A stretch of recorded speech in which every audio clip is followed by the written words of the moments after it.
I'm good. How are you? It's good to be back. It's great to have you. You got a big weekend ahead of you, don't you? Yeah, I'm going to Washington for the inauguration. Lots of festivities. Wow. It's going to be fun. You gonna take pictures? Absolutely. That's what your iPhone's for. Absolutely. Now you brought us a very interesting guest. I was talking to him in our blue room before the show, before you got here. I'll let you introduce him and then we can start talking to him. Sure. Well, as you know, the SBA is in the business of supporting entrepreneurs and start of a new year, new businesses, new expansions.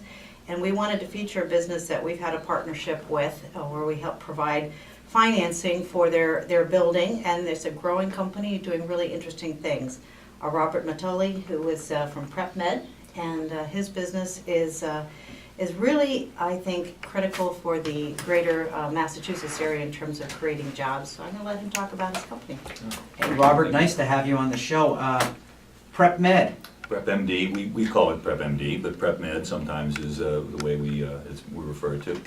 So we are a training program. We train people to get into the medical device industry, specifically into that sector that is defined by the manufacturers of cardiac pacemakers and implantable defibrillators.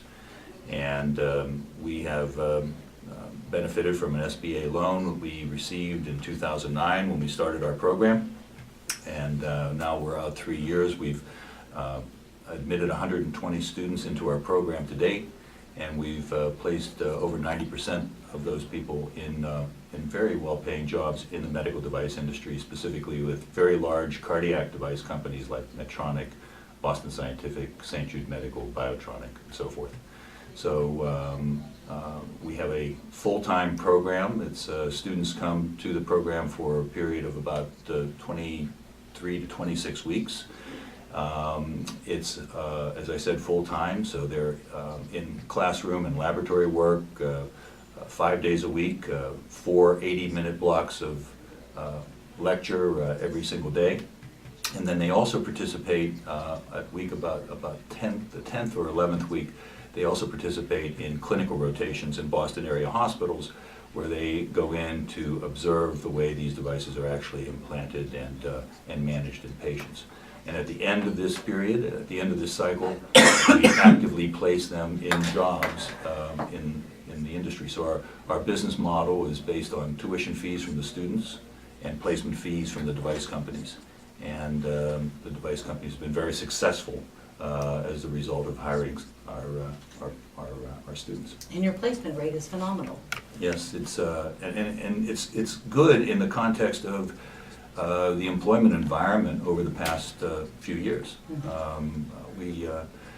We think that the 90, as I said, it's a little over 90%, and we think that that's twofold. It's the training that we offer, and it's the quality of the candidate pool that we select to put into the program. So we're targeting high quality candidates from biomedical engineering programs, engineers, civil engineers, clinical staff, pharmaceutical representatives. These are all people who have 3 to 5, have minimum of a bachelor's degree. They have 3 to 5 years of some kind of professional experience, and they're really interested in a career change, and they know about the medical device industry as being an opportunity to do that, and they have found us either through a reference from a device company that has referred them on to us, or we work through the social networks as well to generate leads and so forth. So this is it's a great opportunity for someone who's in that 27 to 33-year-old range. They are perhaps doing something that they don't really like doing at this point in time. They're looking for a career change. They're looking for more income, and we can channel them into a better career with a far better income. This is Radio